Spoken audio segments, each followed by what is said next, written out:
അങ്ങനെ നമ്മുടെ ഭൂമി മനസ്സിലാക്കുകയാണ് അച്ഛന് ബ്രെയിൻ ട്യൂമർ ആണ്. അതെ, ഡോക്ടർ പറയുവാണ് ബ്രെയിൻ ട്യൂമർ ആണെന്ന്.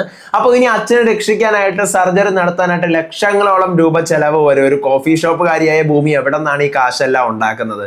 അങ്ങനെ നമ്മുടെ അജയുടെ മുന്നിൽ മുട്ടുകുത്താനായിട്ട് പോവാണ് ഭൂമി. ഇനി ഭൂമിക്ക് അജയ് പറയുന്ന കോൺട്രാക്ട് മാരേജിൽ ഒപ്പുവെക്കേണ്ടതായിട്ട് വരും. അതേസമയം നമ്മുടെ അജയ്ക്ക് ഉണ്ടായിരുന്ന ഒരു വിരഹത്തെക്കുറിച്ച്, മുമ്പുണ്ടായിരുന്ന ഒരു പ്രണയത്തെക്കുറിച്ച് മനസ്സ് തുറക്കുകയാണ് നയന എന്ന് പറയുന്ന പെൺകുട്ടിയായിട്ട്. അപ്പൊ ഇത്രയും കലിപ്പനായിട്ട് നമ്മുടെ അജയ് നടക്കുന്നതിന്റെ പിന്നിൽ ഉറപ്പായിട്ടും ഈ പറയുന്ന പ്രണയം അല്ലെങ്കിൽ ബ്രേക്കപ്പ് ആയതിന് പിന്നിൽ ഒരു കാരണം ഉണ്ടാകും. ഈ തറവാട് മൊത്തം മുച്ചോടെ മുടിപ്പിച്ച് അവിടുത്തെ റാണിയായി മാറി സൗഭാഗ്യപുരത്തിന്റെ രാജ്ഞിയാവുക എന്നുള്ളതാണ് നമ്മുടെ ഭവാനിയുടെ മാസ്റ്റർ പ്ലാൻ എന്നുള്ളത് ഭവാനി റിവീലാക്കി കഴിഞ്ഞു. ഒപ്പം തന്നെ നമ്മുടെ അഞ്ജനയായിട്ടുള്ള കല്യാണം അജയ്ക്ക് വേണ്ടിയിട്ട് ഉറപ്പിക്കാനായിട്ട് തയ്യാറെടുത്ത് നിൽക്കുവാണ് നമ്മുടെ മുത്തശ്ശി എല്ലാം സെറ്റാക്കി വെച്ചിരിക്കുകയാണ്. പക്ഷെ അപ്പോഴായിരിക്കും അജയ് എന്ത് ചെയ്യുന്നത്? നമ്മുടെ ഈ പറയുന്ന ഭൂമിയായിട്ടുള്ള കല്യാണത്തിന് റെഡി ആവുന്നത്. പക്ഷേ നമ്മുടെ ഭൂമിയുടെ ഈ പറയുന്ന അച്ഛൻ്റെ ക്യാൻസറുമായിട്ട് ബന്ധപ്പെട്ട കഥ ഇനി വേറെ ലെവലിലോട്ടാണ് പോകാൻ പോകുന്നത്. വൈകിപ്പിക്കേണ്ട, നമുക്ക് തുടങ്ങാം ഇന്നത്തെ അജയുടെയും ഭൂമിയുടെയും ജൂൺ 9 എപ്പിസോഡ് 7 വിശേഷങ്ങളുമായിട്ടാണ് ഞാൻ വന്നിരിക്കുന്നത്. So welcome back to Moonlight Media Max. I am Ansif. Video ആദ്യമായിട്ട് കാണുന്നവർ ചാനൽ സബ്സ്ക്രൈബ് ചെയ്യണം, ലൈക്ക് ചെയ്യണം, ഷെയർ ചെയ്യണം. നിങ്ങളുടെ അഭിപ്രായങ്ങൾ മസ്റ്റായിട്ട് താഴെ കമന്റ് ചെയ്യണം. ഇതുപോലത്തെ സീരിയലിന്റെ എക്സ്പ്ലനേഷൻസിനും റിവ്യൂസിനും ഒക്കെ ആയിട്ട് ഇപ്പൊ തന്നെ നമ്മുടെ FB പേജും ഇൻസ്റ്റാ പേജും മറക്കാതെ ഫോളോയും ചെയ്യണം. വീഡിയോ ഹൈപ്പ് ചെയ്യാൻ മറന്നു പോവരുത്. അങ്ങനെ നമ്മുടെ കഴിഞ്ഞ എപ്പിസോഡിൽ കാണിച്ചതിന്റെ ബാക്കിയായിട്ട് കാണിക്കുന്നത് നമ്മുടെ ഭവാനി വന്ന് നിലത്തോട്ട് വന്ന് മറിഞ്ഞ് വീഴുവാണല്ലോ. അപ്പോൾ ഭവാനിയുടെ നെറ്റിയൊക്കെ പൊട്ടി ആ കുങ്കുമം സിന്ദൂരം ഇടുന്ന ആ ഭാഗത്ത് രക്തം അങ്ങനെ ഒലിക്കുവാണ്. അപ്പോഴത്തേക്കും ഇത് കണ്ടുകൊണ്ടാണ് നമ്മുടെ സത്യൻ അങ്ങോട്ട് വരുന്നത്. വാ, തനിക്ക് തന്റെ അനിയനെ കാണണ്ടേ എന്ന് പറഞ്ഞ് കയ്യിൽ പിടിച്ചോണ്ട് പോയി കാണിച്ചു കൊടുക്കുകയാണ്. അപ്പൊ മുറിയിൽ തൂങ്ങി നിൽക്കുന്ന തന്റെ ഏറ്റവും ഇളയ അനിയൻ സാഗർ മരിച്ച നിലയിൽ കാണുന്നത്. അപ്പൊ മോനെ, നീ എന്തിനാ ഇത് ചെയ്തത്? നിന്നെ ഞാൻ രക്ഷിക്കൂലായിരുന്നോ എന്ന് ചോദിച്ചുകൊണ്ട് അവിടെ കിടന്ന് നമ്മുടെ സത്യൻ കരയുവാണ്. അപ്പോഴത്തേക്കും ഭവാനി പറയാണ്, തനിക്ക് സമാധാനമായല്ലോ, താൻ ഈ ശവത്തിന്റെ ഗന്ധം ആസ്വദിക്ക്. തൻ്റെ കാല് പിടിച്ച് യാചിച്ച് നമ്മൾ കരഞ്ഞതല്ലേ, എന്നിട്ട് താൻ കേട്ടോ, മറക്കില്ല, ഇതൊന്നും ഞാൻ മറക്കത്തില്ല. എൻ്റെ മകൾ അഞ്ജനയാണ് സത്യം. നിന്റെ പതനം കണ്ടിട്ടേ ഞാൻ മരിക്കത്തുള്ളൂ. വിധവയായിട്ടുള്ള ഭവാനിയുടെ ശപഥമാണത്. നിന്നോട് രക്ഷിക്കാൻ പറഞ്ഞിട്ട് നീ രക്ഷിക്കാത്തതുകൊണ്ടല്ലേ എൻ്റെ ഭർത്താവ് ഇങ്ങനെ ചെയ്തത് എന്ന് ചോദിച്ച് ഭവാനിക്ക് അങ്ങനെയാണ് നമ്മുടെ ഈ പറയുന്ന സത്യനുമായിട്ട് ഒരു കലി അല്ലെങ്കിൽ ഒരു വൈരാഗ്യം തുടങ്ങുന്നത് എന്നാണ് ഇന്നത്തെ എപ്പിസോഡിൽ കാണിക്കുന്നത്.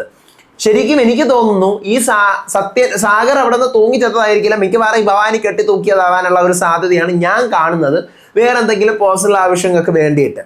ഓക്കെ, അപ്പൊ ഇത്രയും കഥ ഓർത്തിട്ട് എന്ത് ചെയ്യാണ് നമ്മുടെ സത്യൻ സൗഭാഗ്യ മുത്തശ്ശി എടുത്ത് പറയുമ്പോൾ സൗഭാഗ്യ മുത്തശ്ശി ഇതെല്ലാം കേട്ട് ഇങ്ങനെ കരഞ്ഞുകൊണ്ടിരിക്കുകയാണ്.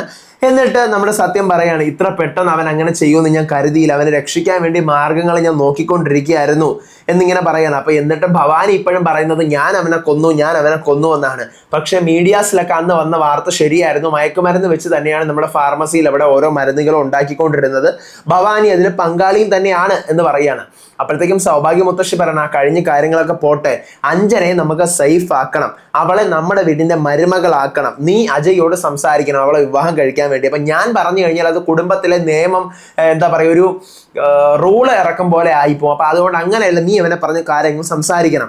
അപ്പോഴത്തേക്കും നമ്മുടെ സത്യം പറയണത്, അവൻ ഇഷ്ടം അല്ലെങ്കിൽ നമുക്ക് എന്ത് ചെയ്യും, അവളെ കല്യാണം കഴിക്കാൻ അവൻ ഇഷ്ടമല്ലെന്ന് അവൻ പറയുകയാണെങ്കിൽ നമുക്ക് എന്ത് ചെയ്യും, അത് നീ പറഞ്ഞാൽ അവൻ കേൾക്കും, നീ സമ്മതിപ്പിക്കണം എന്ന് പറയാണ്. പിന്നീട് കാണിക്കുന്നത് നമ്മുടെ ഭൂമി ചായകളുമായിട്ട് പോലീസ് സ്റ്റേഷനിൽ വരുവാണ്. എല്ലാവർക്കും ചായയൊക്കെ കൊടുത്തിട്ട് അവസാനം ഈ ചായ ആർക്കാന്ന് പോലീസ് കോൺസ്റ്റബിൾ ചോദിക്കുകയാണ്. അപ്പോഴത്തേക്കും ഇത് CA സാറിനാണ്. ഭൂമി, നിന്റെ കുറച്ചു നേരം ആകുമ്പോൾ അഭിനയം കുറച്ച് ഓവർ ആയിരുന്നു കേട്ടോ, നിനക്ക് എന്തെങ്കിലും കിട്ടണമെങ്കിൽ നീ ധൈര്യമായിട്ട് വാങ്ങിച്ചോ എന്നിങ്ങനെ പറയാണ്. അങ്ങനെ ഭൂമി നേരെ നമ്മുടെ CAയുടെ ക്യാബിലോട്ട് കയറാനായിട്ട് പോണത്. ദൈവമേ കാത്തോളനെ, പുലിമടയിലോട്ടാണ് ഞാൻ കയറി പോണത് എന്ന് പറഞ്ഞ് കയറാൻ പോകുമ്പോൾ നമ്മുടെ അജയ് ക്യാബിനിൽ നിന്ന് ഇറങ്ങി വരണം. എന്താണോ എന്നിങ്ങനെ ചോദിക്കുകയാണ്. അപ്പൊ ഞാൻ ചായ തരാനാണോ ഒന്ന് സാറിന്? ഓ, തനിക്കിപ്പോ തോന്നിയോ ചായ തരാനൊക്കെ, എന്ത് പറ്റി എന്നിങ്ങനെ ചോദിക്കുകയാണ്. അപ്പോഴത്തേക്കും ഭൂമി പറയാണ്, നമുക്കൊരു കോംപ്രമൈസിന് ഒരുങ്ങിയാലോ, ഇത്രയും ചെയ്യണ്ടായിരുന്നു എന്ന് എനിക്ക് തോന്നിപ്പോയി എന്നിങ്ങനെ ഭൂമി പറയാണ്. അപ്പോഴത്തേക്കും നമ്മുടെ അജയ് പറയാണ്, എനിക്കും തോന്നി, ഞാൻ കുറച്ച് ലേശം ഓവർ അല്ലേ എന്ന് തോന്നി. ഭൂമി പറയാണ്, ലേശം ഓവറൊന്നും അല്ല, നല്ല ഓവറായിരുന്നു എന്ന് പറയാണ്. അപ്പോഴത്തേക്കും താനേ ചായ കൊണ്ട് എൻ്റെ ക്യാബിനകത്ത് വെച്ചിട്ട് അവിടെ വെയിറ്റ് ചെയ്യും, ഞാൻ വരാം എന്നിങ്ങനെ ഒന്ന് ആക്കി പറഞ്ഞിട്ട് അജയ് അവിടെ നിന്ന് പോവാണ്. ഭൂമി നേരെ ചായയും കൊണ്ട് ക്യാബിനിൽ വെച്ചിട്ട് നമ്മുടെ CAയുടെ കസേരയിൽ കയറി അങ്ങ് ഇരിക്കുവാണ്. എന്നിട്ട് CAയുടെ തൊപ്പി എടുത്ത് വെക്കുന്നു, CAയുടെ കൂളിംഗ് ഗ്ലാസ് എടുത്ത് വെക്കുന്നു, തോക്കൊക്കെ എടുത്തിട്ട് ടിഷും എന്നൊക്കെ പറഞ്ഞ് ഇങ്ങനെ കാണിച്ചോണ്ടൊക്കെ ഭയങ്കര മാസ് കാണിച്ചോണ്ടിരിക്കുകയാണ്. അപ്പോഴത്തേക്കും അജയ് ആ ക്യാബിനകത്തോട്ട് കയറി വരണം. അപ്പം ടിഷും ഞാൻ വെടിവെക്കും എന്ന് പറഞ്ഞ് ഇങ്ങനെ നമ്മുടെ ഭൂമി ഒന്ന് പേടിപ്പിക്കുകയാണ്. പെട്ടെന്ന് അജയ് തോക്കം പിടിച്ചു വാങ്ങിച്ച് ഇങ്ങോട്ട് ഇറങ്ങടി എന്ന് പറഞ്ഞ് അവളെ പിടിച്ച് നേരെ കൊണ്ട് ജയിലിനകത്തോട്ട് പിടിച്ച് അടച്ചിട്ട് പൂട്ടുവാണ്.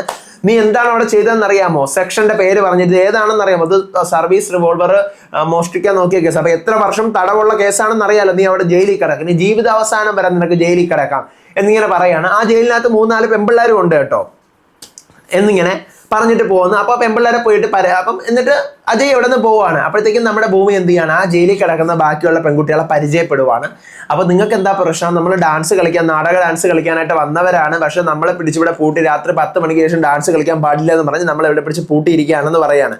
അപ്പോഴത്തേക്കും നമ്മുടെ ഭൂമി ചോദിക്കണം, ബാലേട്ട ഇവിടെ എന്താ കേസ്? അത് SI അറിഞ്ഞിട്ടില്ല, ASI ആണ് പിടിച്ചവരെ അകത്താക്കിയിരിക്കുന്നത്, 10 മണിക്ക് ശേഷം ഡാൻസ് കളിക്കാൻ പാടില്ല എന്നൊക്കെ പറഞ്ഞിട്ട്. അപ്പൊ ഭൂമി പറയാണ്, അപ്പൊ ഭൂമി ആ പെൺകുട്ടിയുടെ അടുത്ത് പറയണം, നിങ്ങൾ എങ്ങനെയെങ്കിലും നമുക്ക് ഇവിടെ നിന്ന് ഇതെല്ലാം മാറ്റി നമുക്ക് ഇവിടെ നിന്ന് രക്ഷപ്പെടണം എന്ന് പറയാണ്. പിന്നീട് കാണിക്കുന്നത് ആൽഫ്രഡ് എന്ന് പറയുന്ന ഒരു വക്കീല് നമ്മുടെ പോലീസ് സ്റ്റേഷനിലെ എല്ലാ പോലീസുകാർക്കും ഓരോ ലഡു വെച്ച് കൊടുക്കുവാണ്.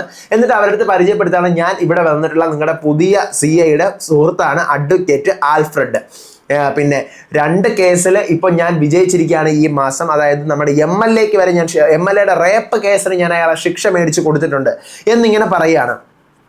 പിന്നീട് നമ്മുടെ ഭൂമി ജയിലിൽ കിടന്ന് ഇയാളിങ്ങനെ ലഡുവോ കൊടുത്തു നടക്കുമ്പോൾ ഭൂമി ജയിലിൽ കിടന്ന് ഇങ്ങനെ സംസാരിക്കുന്നതാണ്. അങ്ങനെ വിട്ടാൽ ശരിയാവത്തില്ലല്ലോ, പെൺകുട്ടികളെ രാത്രി അറസ്റ്റ് ചെയ്യാൻ നിയമമുണ്ടോ എന്നൊക്കെ ഇങ്ങനെ ചോദിച്ചുകൊണ്ടിരിക്കുകയാണ്. അപ്പോഴത്തേക്കും നമ്മുടെ ആൽഫ്രഡ് ഇത് കണ്ടുകൊണ്ട് പോയിട്ട് ചോദിക്കാൻ, എന്താ അവിടെ പ്രശ്നം എന്തോ? അപ്പൊ പറയാണ്, നിങ്ങൾ എന്താ വക്കീലാണോ എന്നിങ്ങനെ ചോദിക്കും. അപ്പം ഞാൻ വക്കീലാണ്, അതെ എൻ്റെ പേര് രാധിക എന്നാണ്. നിങ്ങളുടെ ഈ CI അല്ലേ അകത്ത് കിടക്കുന്ന CI, അയാൾ ഈ പെൺകുട്ടികളെ പിടിച്ച് അകത്താക്കി, ഇതിന് വല്ല നിയമമുണ്ടോ എന്നിങ്ങനെ ചോദിക്കുകയാണ്. അപ്പോഴത്തേക്കും എന്ന് പറഞ്ഞിട്ട് അവിടെ നിന്ന് എന്ത് ചെയ്യാണ്, നമ്മുടെ ഈ പറയുന്ന ആൽഫ്രഡ് അവിടെ നിന്ന് പോവാണ്. ആൽഫ്രഡ് നേരെ നമ്മുടെ CIയുടെ ക്യാബിനകത്ത് പോയി കയറുന്നു. എടാ നീ വന്നോ എന്നൊക്കെ ചോദിച്ചുകൊണ്ട് ആൽഫ്രഡ് നമ്മുടെ അജയും കൂടെ കെട്ടിപ്പിടിക്കുകയാണ്. ഇരിക്കുമെന്ന് പറയുന്നു.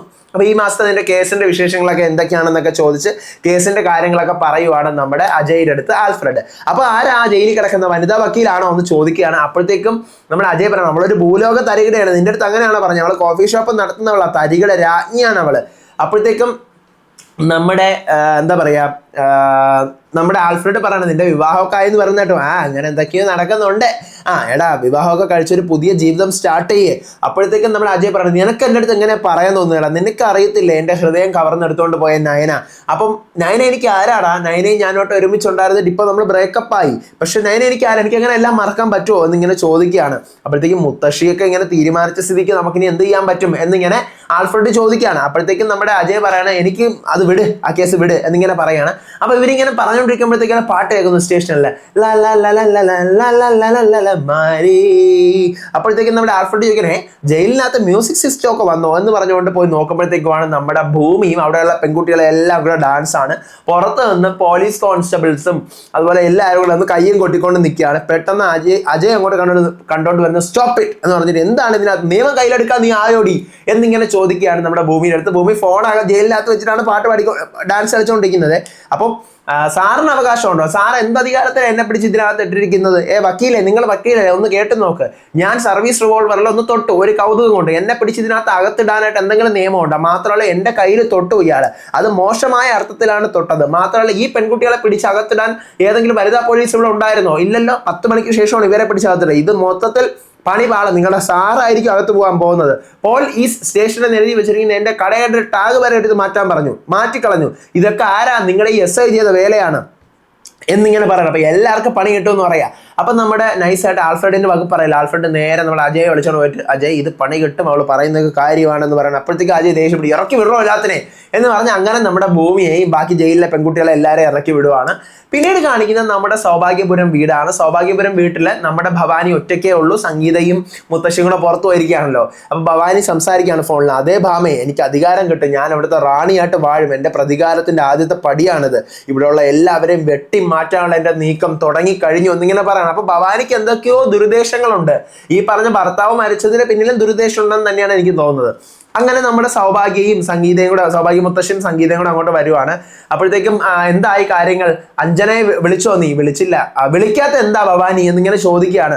സത്യനെ കൊണ്ട് നമ്മൾ പറയിപ്പിക്കാന്ന് പറഞ്ഞല്ലോ, കല്യാണക്കാരെ അവൻ സംസാരിക്കുക പറയാം, എനിക്ക് ആ കാര്യത്തിൽ വിശ്വാസം ഇല്ല എന്നിങ്ങനെ പറയാണ്. പിന്നെ അയാൾക്ക് മനസ്സിൽ പണ്ടേ നമ്മുടെ അടുത്ത് പകയുണ്ട്.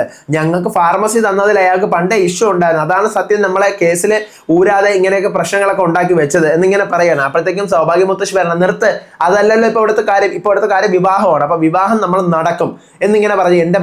പിന്നെ വിവാഹം നടന്നില്ലെങ്കിൽ ഞാൻ ബ്രഹ്മാസ്ത്രം എടുക്കും എന്നിങ്ങനെ പറഞ്ഞിട്ട് സൗഭാഗ്യ മുത്തശ്ശി പോയി അവിടുത്തെ കസേരയിൽ ഇരിക്കുമ്പോഴാണ് ബാക്കില് സൗഭാഗ്യ മുത്തശ്ശിയുടെ ഭർത്താവ് ആരാണെന്ന് കാണിക്കുന്നത് നമ്മുടെ സ്വന്തം സുകുമാരൻജി തന്നെയാണ്. സുകുമാരൻജിയുടെ ഫോട്ടോയിൽ മാലയിട്ടോടെ വെച്ചിട്ടുണ്ട്. അതെനിക്ക് ഭയങ്കര ഇഷ്ടപ്പെട്ടു കേട്ടോ കണ്ടപ്പോൾ. അങ്ങനെ എന്ത് ചെയ്യാണ്, അവിടെ എഴുന്നിട്ട് പറയണം, ബ്രഹ്മാസ്ത്രം മറ്റൊന്നുമല്ല, ബ്രഹ്മാസ്ത്രം എന്ന് പറഞ്ഞു കഴിഞ്ഞാൽ നിങ്ങൾക്കൊക്കെ ഞാൻ സ്വത്തുക്കൾ എഴുതി തന്നെങ്കിൽ ഏത് നിമിഷം വേണമെങ്കിൽ എനിക്ക് അത് തിരിച്ചെഴുതി എടുക്കാനുള്ള ഇത് എൻ്റെ ഭർത്താവ് വിൽപത്രത്തിൽ എഴുതി വെച്ചിട്ടുണ്ട്. അപ്പൊ അതുകൊണ്ട് എന്നെ കൊണ്ടത് ചെയ്യിക്കരുത് എന്നിങ്ങനെ ചോദിച്ചിട്ട് സംഗീതത്തെ ചോദിക്കുകയാണ്, സംഗീത നിന്റെ മോൾ അനുപമ എവിടെ, അവളുടെ അടുത്ത് വരാൻ പറ, അവളെ കെട്ടിച്ചു വിട്ടപ്പോൾ അവൾ അതോട് ചൂട്ടും കെട്ടി പോയോ, അവളെ തിരിച്ചിങ്ങോട്ട് വിളിക്ക്, പിന്നെ കുടുംബ പൂജ വരാനായിട്ട് പോവാണ് എന്നിങ്ങനെ പറയുകയാണെ. അപ്പോഴത്തേക്കുമാണ് നമ്മൾ പ്രേക്ഷകർക്ക് മനസ്സിലാവുന്നത് അജയ്ക്ക് ഒരു സഹോദരിയും കൂടിയുണ്ട്, കല്യാണം കഴിഞ്ഞൊരു സഹോദരി. അതിനി ആരാണാവോ? ഞാൻ ശരിക്കും പറഞ്ഞ അഞ്ജനയെയും അതുപോലെ തന്നെ അഞ്ജന എന്ന് പറയുന്ന ഈ മുറപ്പണ്ണിനെയും ഇപ്പൊ പറയുന്ന ഈ അനുപമയൊക്കെ കാണാൻ വെയിറ്റിംഗ് ആണ്. അങ്ങനെ കുടുംബ പൂജ വരാൻ പോവാണ്, എല്ലാവരും ഉണ്ടായിരിക്കണം കുടുംബ പൂജയിലെന്ന് പറയുകയാണ്. പിന്നെ നിവേദ്യങ്ങളും പൂജയ്ക്കുള്ള നിവേദ്യങ്ങളും പലഹാരങ്ങളൊക്കെ ഉണ്ടാക്കാൻ അന്ന് നമ്മളൊരു പെൺകുട്ടിയെ കണ്ടില്ലേ, എന്തായിരുന്നു അവളുടെ പേര്? ഭൂമിജ. ഭൂമിജ, അവളെ തന്നെ ഏൽപ്പിക്കണം എന്ന് പറയണം. അപ്പോഴത്തേക്കും സംഗീത ചോദിക്കണേ, അമ്മ അവളുടെ പേര് വരെ ഓർത്ത് വെച്ചിട്ടുണ്ടല്ലോ. അത് ചിലരെ കാണുമ്പോൾ തന്നെ അങ്ങനെയാ, നമുക്ക് അവരുടെ പേരും മനസ്സും ഒക്കെ ഇതൊക്കെ നമ്മുടെ ഉള്ളിൽ തന്നെ ഇരിക്കും എന്നിങ്ങനെ പറയാണ്. പിന്നീട് കാണിക്കുന്നത് നമ്മുടെ ഭൂമിയും അച്ഛനും കൂടെ ഹോസ്പിറ്റലിന്റെ ഫ്രണ്ടിൽ ഇങ്ങനെ വെയിറ്റ് ചെയ്ത് റിസൾട്ടിന് വേണ്ടി കാത്തിരിക്കുകയാണ്. നമ്മുടെ ഭൂമിയുടെ അച്ചുവേട്ടന്റെ റിസൾട്ടിന് വേണ്ടിയിട്ട്. അപ്പൊ ഇത്രയാണ് ഇന്നത്തെ എപ്പിസോഡിലുള്ളത്. നാളത്തെ പ്രൊമോയിൽ കാണിക്കുന്ന നമ്മുടെ ഭൂമിയുടെ അച്ഛന് ബ്രെയിൻ ട്യൂമർ ആണ് എന്ന് ഡോക്ടർ പറയുന്നു. ഭൂമി ഞെട്ടിത്തരിക്കുകയാണ്. എന്നിട്ട് പിന്നീട് ഭൂമി അച്ഛനോട് കാറിൽ പോകുമ്പോഴത്തേക്കും അച്ഛൻ ഭൂമിയുടെ അടുത്ത് പറയാണ്, ഇന്ന് ഇനി കാർ ഒരിടത്തും നിൽക്കില്ല മോളെ, നമ്മുടെ കാർ ഒരിക്കലും മരിക്കില്ല, ഞാനും മരിക്കില്ല എന്ന് പറയണം. അപ്പൊ കാർ ഒരിടത്തും നിർത്താതെ നാളെ എന്തായാലും വീടെത്തും, അതായിരിക്കും ഉദ്ദേശിക്കുന്നത്. പിന്നീട് നമ്മുടെ അജയുടെ അടുത്ത് സത്യൻ കല്യാണക്കാരൻ പറയുമ്പോഴത്തേക്ക് അജയ് പറഞ്ഞു, എൻ്റെ അടുത്ത് ഇങ്ങനെ പറയാൻ തോന്നി വല്യമ്മാവ, എനിക്ക് ഉണ്ടായിരുന്ന പ്രണയം വല്യമ്മാവൻ അറിയാവുന്നുള്ളതല്ലേ എന്നിങ്ങനെ ചോദിക്കുന്നതാണ് നാളത്തെ എപ്പിസോഡിന് പുറമെ. അപ്പൊ നാളത്തെ എപ്പിസോഡ് വരട്ടെ, കിടുക്കൻ എപ്പിസോഡുകളായിരിക്കും. ഇതിനകത്ത് ഈ സീരിയലിൽ സത്യം പറഞ്ഞാൽ നല്ലൊരു കഥയിലാണ് പോകുന്നത്. 2 കാര്യങ്ങളൊന്നും മാനേജ് ചെയ്യാനേ ഉള്ളൂ. ഭൂമി എന്ന് പറയുന്ന ക്യാരക്ടർ ഭയങ്കര ഓവറാണ്. അത് മാളവികയല്ല ഞാൻ പറയുന്നത്, ഭൂമി എന്ന് പറയുന്ന ക്യാരക്ടർ ഇത്രയും തരികിട വേല ഒപ്പിക്കേണ്ട ഒരു വിവരമില്ലാത്ത ഒരു ക്യാരക്ടറായിട്ട് മാറ്റിക്കൊണ്ടിരിക്കുകയാണ്.